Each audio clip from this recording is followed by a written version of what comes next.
Кабинетът Борисов 2 предаде топката на кабинета Герджиков. Гледате по света и у нас на 27 януари. Добър вечер.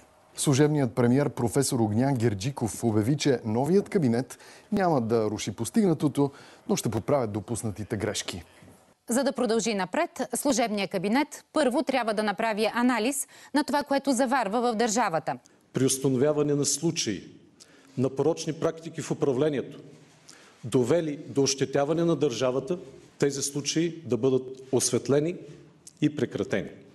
Искам да се обърна към правителството в оставка, макар и задочно, за да уверя, че служебният кабинет няма да отрича или руши техните постижения.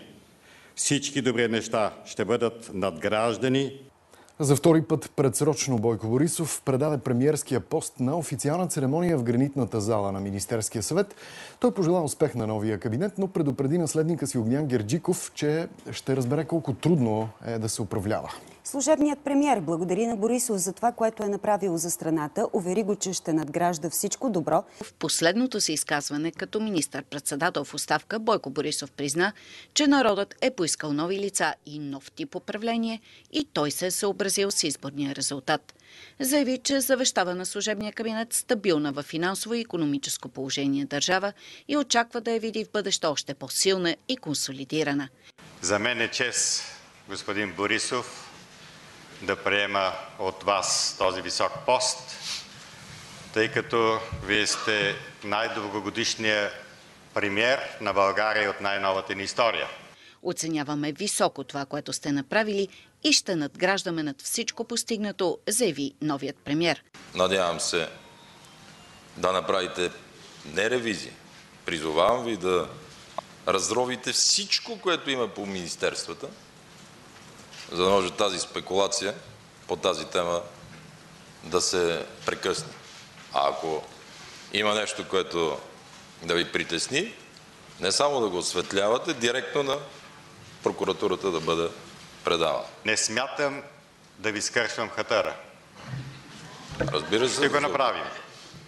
Ще го направим с надеждата, че няма много лоши неща да излязат. С професор Герджиков сме се срещали и на кортовете доста пъти. Балансът е изцяло положителен за мен. Само до сега. Само до сега. Сега като премиер вече мога да ме бие. Вице-премиерът Меглена Кунева подчерта, че очаква още по-високи обороти в подготовката на българското председателство на Европейския съюз през следващите месеци под ръководството на служебния вице-премиер Деница Златева. Надявам и с работата си да докажем, че председателството и ролята на България в процеса на вземане на решение в Европейския съюз е от изключително значение. Да разсеяме всякакви спекулации, че има заплаха председателството да ни бъде отнето.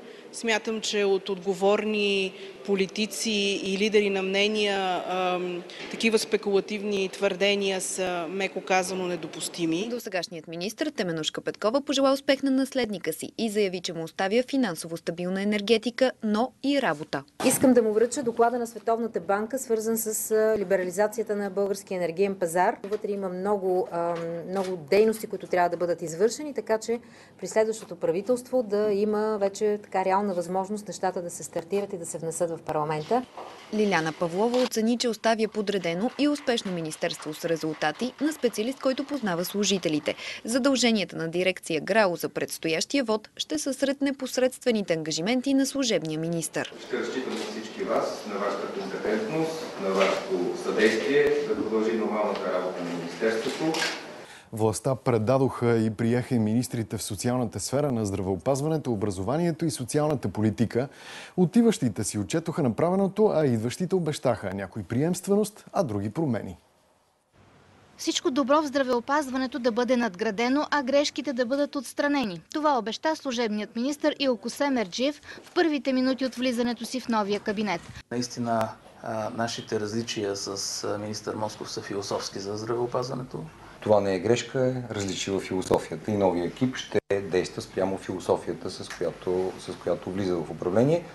Меглена Кунева предаде властта на химика професор Николай Денков с думите, че Министерството на образованието е най-важното за България. Оставям го в добри ръце, в ръцете на професор Денков.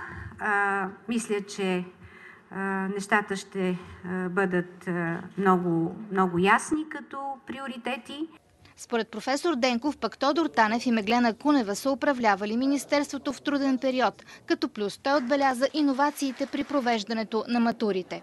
Бъдете сигурни, че всичко, което постигнаха те, е ценено, то ще бъде развито нататък и ще има пълна приемственост по отношение на политиките в министерството. В Социалното министерство един експерт, Зорница Русинова, предаде поста на друг експерт, Гълъб Донев. Усилията, които положихме, каза Русинова, не са достатъчни хората да живеят по-добре, но направихме добри стъпки през последните 2 години. Нивото на безработица в България в момента е на рекордно ниски нива, сравнимо с последните 11 години, за пръв път под средноевропейското ниво. 7,3% са данните на НСИ, 8% е регистрираната безработица в Агенция по заетостта. Гълъб Донев каза, че идва за пореден път в това министерство и обеща пълна приемственост в политиките. В Министерството на финансите дългогодишни колеги и приятели си предадоха властта. Доскорошният заместник министър Кирил Ананиев прие ключовете за държавните публични финанси от Владислав Горанов. Оставям ви Министерството на финансите и публичните финанси във форма. Кирчо, здраве и успех. Благодаря. Категорично искам да ви кажа, че в по-голямата си част инициативите за тези неща, които се случиха, бяха на министър Горанов. Даже не само инициативите, а и тяхното изпълнение, за което много... Бързо да се разграничиш от мен? Аз нося отговорност за този мандат. Не. Така че къщата е подредена. С добри резултати се похваляха и от Министерството на икономиката при предаването на постовете. Горд съм от това, което постигнахме и резултатите като числа говорят сами по себе си. Знаете, че икономическия ръст за последната година ще надмине 3,2%. Подобрихме и инвестиционния климат и едно от нещата, с които изключително се гордея, е успешното приключване на миналия програмен период по старата програма Конкурентоспособност, където раздадохме над 660 милиона лева на бизнеса.